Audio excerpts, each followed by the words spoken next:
So here's Mike with today's highlights. And again, it was a lot of Lafayette, and it started off with Columbia playing some good defense, Lafayette with some bad field position. Got that 3-0 lead right there, but then at that point it was all Lafayette, and it was all the offensive line for Jamar Curtis. He ran for over 140 yards today, keeping his running streak over 100 intact. And then what a great run there by the Easton product, Najee Adams, keeping his balance. I thought he was in the end zone. How you mark him at the 1, I don't understand that, but the little tush push there, Dean DeNoble, let's give him a lot of credit. He pulled it when he had to. He ran that offense, just a 1 turnover as they ring the bell. And then again, it was a lot of Lafayette defense here and a lot of that number 26. And if you know Lafayette, you know that that man can make plays. Darren Riley getting involved there obviously as well.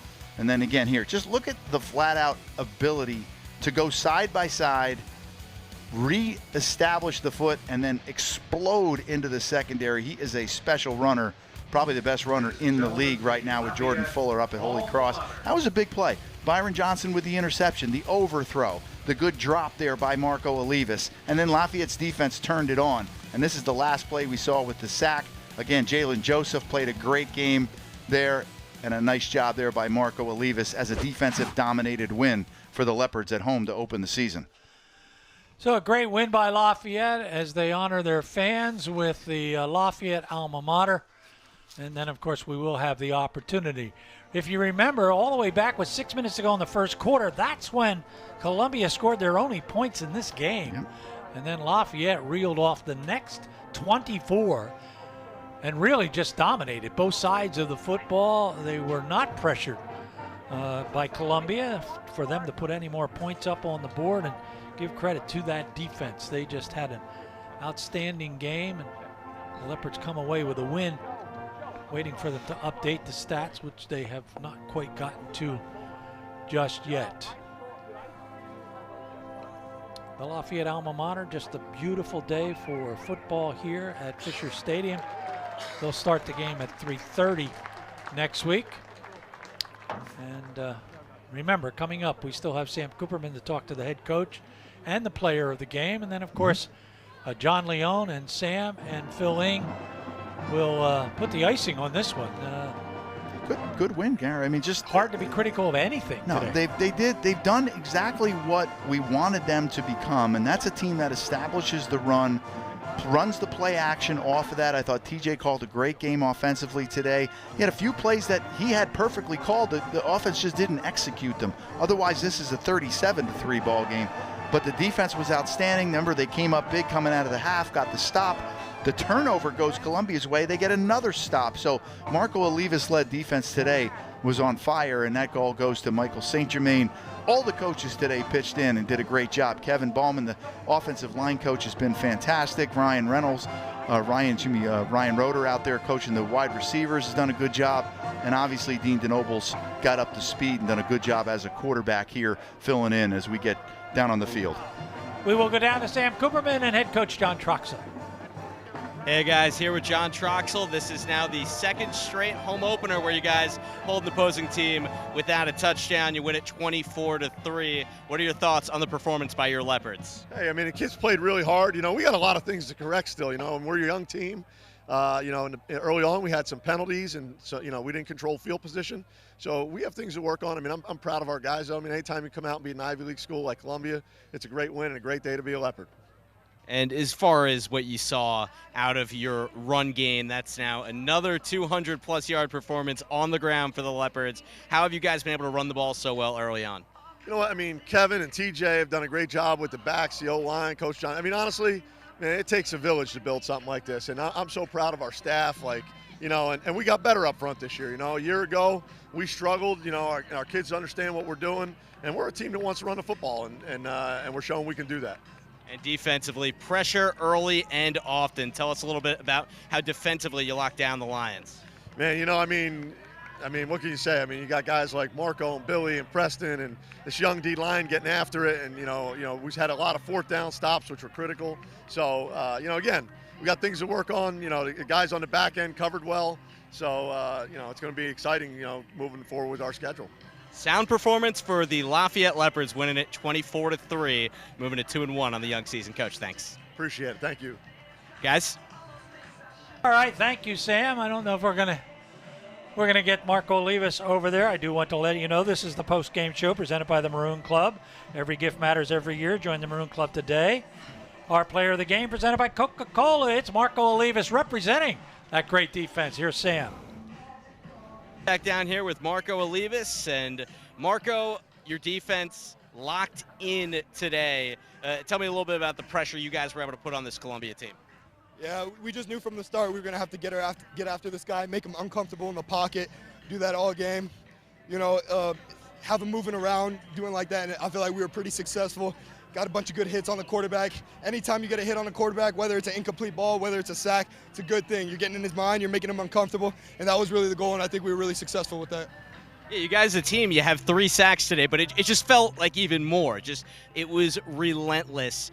What does it say about this defense, the way you guys were able to execute? So for us, it's all about effort and heart. We got a bunch of great guys on the team, and they're putting their soul, their heart into it. It's all passion. The play is filled with passion, you know. Dudes want to get to the ball. Dudes want to finish tackles. Dudes want to finish the play. And that's just my favorite part of being a part of this defense. These guys really love it, and they want to be a part of it. And you get to do it at home today. What's the feeling like you win the first one here at Fisher? You know, it's always good to wake up, you know, come home at your own little home field and get a dub. But do what we can, enjoy it while it is. But tomorrow's back to work. Eyes on Monmouth. We're not satisfied yet. It's only 3 games into the season. We got a lot more games to go. So best believe we're going to start working even harder. No doubt about it, Marco. Go enjoy it and get back to work like you said. Thanks. Thank you. Guys? Sam will be right back very shortly with John and Phil. You were a high school quarterback. I was a high school quarterback. If I had to look at him, I would not be a high school quarterback, and you probably wouldn't be either. Well, your eyes focus on him on every play, and he's looking right at you. He's the mic. You know, you see quarterbacks point out the mic. Well, he's basically pointing. There he is. Get that guy. 26, 18, 21. Those are guys that Caden Bell's going to see in his sleep on the way home. But and he made a good point, Sam. They're relentless. And they're faster this year. It's hard to say, but they are faster this year up front. They rally. They got to bring those freshmen along with them. They've done a great job. Marco's a great leader. And I tell you what, John Troxel's got a good group of balance on his hands. You get a sense if you're not relentless, Marco will get after you, and nobody Marco's got wants some that. dudes, and he's got some dogs on that team. Well, these 2 dudes are done for the day. We thank you for spending time with Mike and myself. But the post-game show continues down on the field. Here's Sam. Happy to be back with you guys. We have John Leone, Phil Ing with us, and a couple happy Leopards next to me, guys. We'll start with you, John. Your thoughts on this performance by Lafayette in the win? Well, you know, what can you say? It was as complete a first home game performance as we've seen in a long, long time. You have some of the numbers, Stan, but the Lafayette defense was all over the field. They played like leopards. I mean, real leopards. And they flew around the football field. There was nothing there for Columbia. Phil talked about it earlier at halftime. Complimentary football, and you got that. There was no let-up for the entire afternoon, and it really bodes well for the direction that this program is headed in. Yeah, no doubt about it. Just a shade under 400 yards of offense. Phil, how were they able to work the ball down the field and have success on the offensive end? Well, I think, again, we talked about it at halftime. You know, they just look stronger and faster. You know, and I think a lot of that credit goes to strength and conditioning coach Shane Davenport. You know, they brought him in because they saw that there was a lack, you know, from the previous regime. And I think it's showing now that, you know, you got the linemen pushing people out of the way. You can actually read the numbers of the backs in the holes, right, these times. So, you know, great job. We had all 3 backs, you know, Jermaine, you know, running well. You know, you had Najee with that great almost down came out of it. And then, you know, I think it's also the little things. You know, 2 third downs. You know, you had Chris Caracia, you had Elijah Stewart come up with 2 big catches. And those are the things you got to do when you're going to win. Yeah, no doubt about it. And it doesn't hurt to have a Marco Olivas out there defensively, too. Well, he was our Coca-Cola player of the game, but gee whiz, Phil, maybe it's great minds. I was going to say the exact same thing. Those 2 big 3rd and 9 plays, you could maybe count on one hand the number of times we were able to convert down and distance like that. The thing that impressed me also is the play calling. And Phil, as a former player, you can probably attest to this, but when your front 5 are blocking the way they are, it does wonders for the play calling. You have all kinds. We saw some misdirection stuff. Sure. We saw some draw stuff. It was a masterpiece as far as play calling. Yeah, well, obviously when you're able to run the ball like that, you can't take any play out of the book. I mean, you have your choice. And of course, Marco Olivas, really, Stan, you hit the nail on the head. Phil and I were walking back from a quick meeting here on the sideline. Right in the middle of the play, we saw this maroon shirt streaking across the field. I couldn't even get his number, but it made me realize we've got one player in the NFL, Malik Ham, with the Ravens. If you can run and tackle the way Marco Olivas can, I wonder if that is a kid that might not be playing on Sundays next year. Yeah, after today, he's at 335 career tackles, less than 100 off the Patriot League all-time record. Jacob Dobbs up at Holy Cross might have something to say about that one as well. But, hey, Lafayette's got to feel good about this. But Marco said it after the interview. We feel good about this, but we can't feel too good. We got Monmouth coming up. Yep. What's it going to take for Lafayette to keep this thing rolling, guys? Well, Monmouth historically has been one of the top 1AA schools. Now they call it FCS. But it's going to be a challenge. We've got them at home. And the thing I like best about this team, and Phil, you can maybe elaborate on this a little bit, but clean football. I don't know how many penalties we had. Not a whole lot.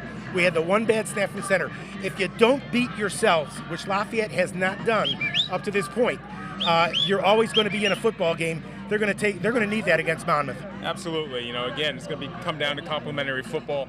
Also Dean DeNoble, tremendous job coming in here. Love his mobility, but I think the thing he's got to learn is when to go down and when to, that he can't extend every play. Yeah, and the more chemistry he develops with those receivers, I have to keep going back to those two long pass plays.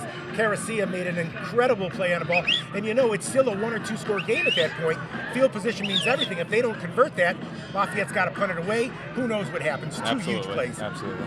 Yeah, a lot of things still to look forward to with this Leopards team today coming in to Fisher Stadium, and they come out with a 24-3 win. That does it for our post-game coverage here from Fisher Stadium. I'm Sam Cooperman saying so long. Final score 24-3. Leopards win it over the visiting Columbia Lions. All games airing on the ESPN networks are archived and streaming live on the ESPN app. This has been a presentation of ESPN.